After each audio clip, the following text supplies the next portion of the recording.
Legenda Putri Kaca Mayang, asal-usul kota Pekanbaru. Alkisah, pada zaman dahulu kala, di tepi aliran sungai Siak yang mengalir dengan tenang dan berkilauan, berdirilah sebuah kerajaan megah yang bernama Gasib. Kerajaan ini begitu termasyhur, dikenal hingga ke pelosok negeri, karena memiliki seorang panglima yang gagah perkasa dan ditakuti oleh semua kerajaan tetangga. Panglima ini tidak lain adalah Panglima Gimpam, seorang pahlawan yang telah mencetak sejarah dengan keberaniannya yang luar biasa. Selama ia memimpin pasukan kerajaan Gasib, tiada satupun kerajaan yang mampu menaklukkan kerajaan yang dipimpinnya. Di samping kejayaan militernya, kerajaan Gasib juga dikenal karena memiliki seorang putri yang kecantikannya bagai bunga yang mekar di musim semi, seorang putri yang pesona dan keelokannya sudah masyhur ke berbagai negeri. Putri ini bernama Putri Kaca Mayang. Wajahnya laksana bulan purnama yang bersinar terang, memancarkan keanggunan dan kesederhanaan yang membuat siapapun yang memandangnya terpesona. Namun, meskipun kecantikannya telah mengundang decak kagum dan pujian dari raja-raja di negeri-negeri jauh, tak seorang pun raja yang berani meminangnya. Mereka merasa enggan dan takut, sebab di balik keelokan Putri Kaca Mayang, berdiri sang Panglima Gimpam yang gagah berani dan tanpa tanding itu. Raja Gasib terkenal memiliki pengawal yang tangguh, yang siap melindungi putri kerajaan dengan segala daya dan upayanya.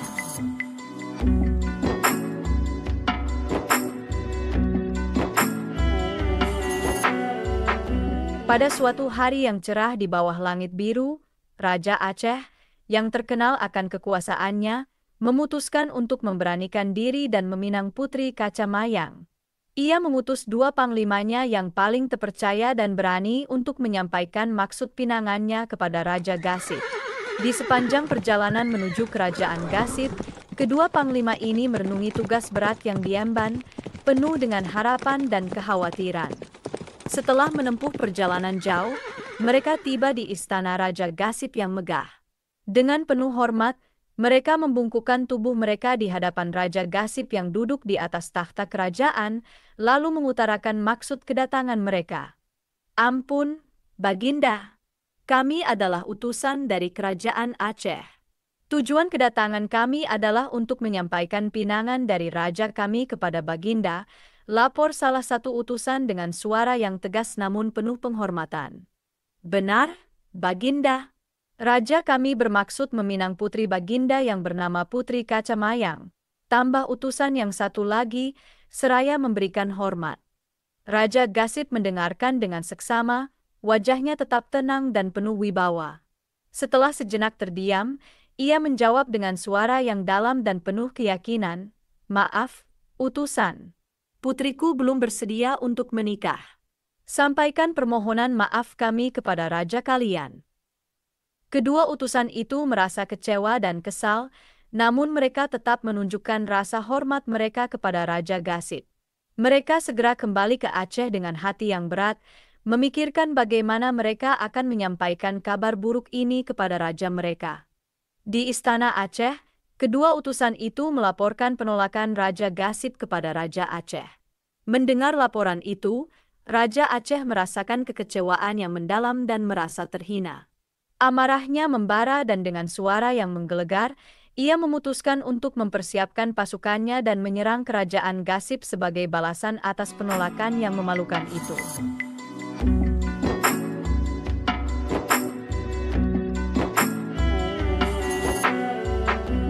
Sementara itu, Raja Gasib yang bijaksana telah mempersiapkan pasukan kerajaan dengan sangat matang untuk menghadapi kemungkinan serangan dari kerajaan Aceh. Ia sangat mengenal sifat angkuh Raja Aceh dan tak ingin membiarkan kerajaannya jatuh ke tangan musuh. Panglima Gimpam, dengan ketangguhannya yang tak tertandingi, memimpin penjagaan ketat di Kuala Gasib, daerah strategis di sekitar Sungai Siak yang menjadi pintu masuk utama menuju kerajaan Gasib. Namun, rencana dan persiapan kerajaan Gasib ternyata tidak luput dari pengawasan kerajaan Aceh. Melalui seorang mata-matanya yang lihai, Raja Aceh mengetahui posisi Panglima Gimpam yang gagah perkasa itu berada di Kuala Gasib. Dengan informasi berharga ini, Raja Aceh memutar otak untuk mencari jalan lain agar dapat menyusup ke dalam negeri Gasip tanpa terdeteksi. Ia kemudian membujuk seorang penduduk Gasip untuk menjadi penunjuk jalan bagi pasukannya. "Hai, orang muda, apakah kamu penduduk negeri ini?" tanya salah seorang pengawal Raja Aceh kepada seorang pemuda Gasip yang tampak cemas. "Benar, Tuan," jawab pemuda itu singkat dengan ketakutan yang tersembunyi di matanya. "Jika begitu, tunjukkan kepada kami jalan darat menuju negeri Gasip," desak pengawal itu dengan nada memerintah. Menyadari niat jahat pasukan yang bersenjata lengkap itu, pemuda tersebut menolak untuk mengkhianati negerinya. "Maaf, Tuan, sebenarnya saya tidak tahu seluk-beluk negeri ini," jawabnya dengan suara gemetar. Merasa dibohongi, pengawal Raja Aceh tiba-tiba menghajar pemuda itu hingga babak belur. Dengan tubuh yang penuh luka dan tidak tahan dengan siksaan yang diterimanya, pemuda itu akhirnya menyerah dan memberikan petunjuk jalan darat menuju ke arah Gasip. Dengan informasi tersebut, pasukan Aceh berhasil menyusup masuk ke negeri Gasip tanpa sepengetahuan Panglima Gimpam dan pasukannya. Ketika prajurit Aceh mulai memasuki wilayah Gasip, mereka segera melancarkan serangan terhadap penduduk yang tidak bersiap. Raja Gasip, yang tengah bercengkerama dengan keluarganya di istana, tidak mengetahui bahwa kampung dan penduduknya telah dilanda kehancuran oleh musuh. Ketika prajurit Aceh akhirnya menyerbu halaman istana, barulah Raja Gasip tersadar akan bahaya yang mengancam. Namun, perintah untuk melawan sudah terlambat.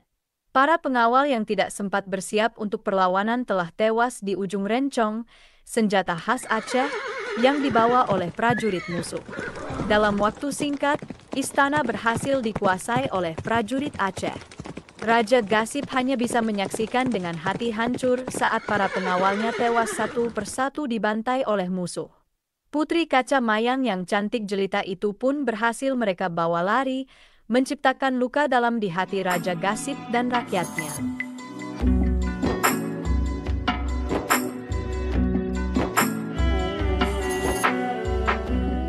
Panglima Gimpam menerima kabar yang memilukan dari medan tempur. Istana Gasip telah jatuh ke tangan prajurit Aceh. Dengan hati yang membara oleh amarah dan dendam, ia memimpin pasukannya kembali ke istana dengan secepat kilat. Saat tiba, pemandangan mengerikan menanti mereka. Mayat-mayat bergelimpangan, bersimbah darah, menandakan pertempuran sengit yang baru saja terjadi. Dengan mata penuh kebencian, Panglima Gimpam bersumpah di hadapan para prajuritnya untuk membalas kekalahan kerajaan Gasip dan berjanji akan membawa kembali Putri Kaca Mayang yang diculik. Tanpa membuang waktu, Panglima Gimpam memutuskan untuk berangkat seorang diri ke Aceh. Dengan kesaktiannya yang luar biasa, perjalanan yang seharusnya memakan waktu berhari-hari hanya ditempuh dalam sekejap. Ketika tiba di Aceh, ia sudah disambut oleh prajurit-prajurit Aceh yang telah mempersiapkan diri menyongsong kedatangannya. Mereka menempatkan 2 ekor gajah besar di gerbang istana sebagai penghalang. Namun, Panglima Gimpam bukanlah panglima biasa. Dengan keberanian yang tak tertandingi, ia melompat ke punggung salah satu gajah besar itu. Menggunakan kesaktiannya, ia menjinakkan kedua gajah yang sebelumnya disiapkan untuk membunuhnya. Kedua gajah itu pun menurut dan mengikuti perintahnya dengan patuh. Dengan penuh kemenangan, Panglima Gimpam membawa kedua gajah itu ke hadapan Raja Aceh, sebuah pemandangan yang memukau semua orang yang menyaksikannya. Raja Aceh terkejut dan takjub melihat kehebatan dan keberanian Panglima Gimpam yang mampu menjinakkan gajah yang disiapkan untuk menghabisinya. Dengan rasa hormat yang mendalam, ia mengakui kesaktian Panglima Gimpam dan tanpa ragu menyerahkan Putri Kaca Mayang untuk dibawa kembali ke istana Gasip. Raja Aceh menyadari bahwa melawan Panglima Gimpam sama saja dengan mengundang kehancuran bagi kerajaannya sendiri. Panglima Gimpam, dengan hati lega dan penuh kemenangan, segera membawa Putri Kaca Mayang yang sedang sakit kembali ke Gasip. Sepanjang perjalanan, ia merawat sang putri dengan kasih sayang dan perhatian yang besar, memastikan bahwa sang putri akan pulih dan kembali ke rumah dengan selamat.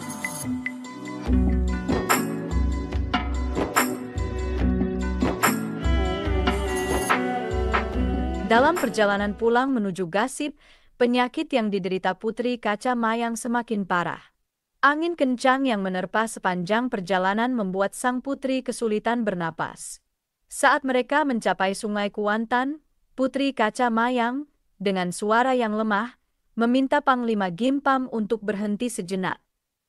Aku sudah tidak kuat lagi menahan sakit ini.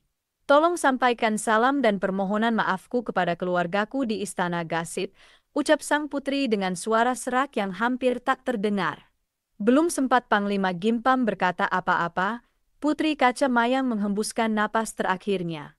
Dengan perasaan bersalah yang mendalam, Panglima Gimpam merasa tak mampu membawa sang putri kembali ke istana dalam keadaan hidup. Namun, dengan penuh keteguhan hati, ia melanjutkan perjalanannya membawa jenazah Putri Kaca Mayang menuju Istana Gasip. Sesampainya di Istana Gasip, kedatangan Panglima Gimpam disambut oleh keluarga istana dengan hati yang penuh duka.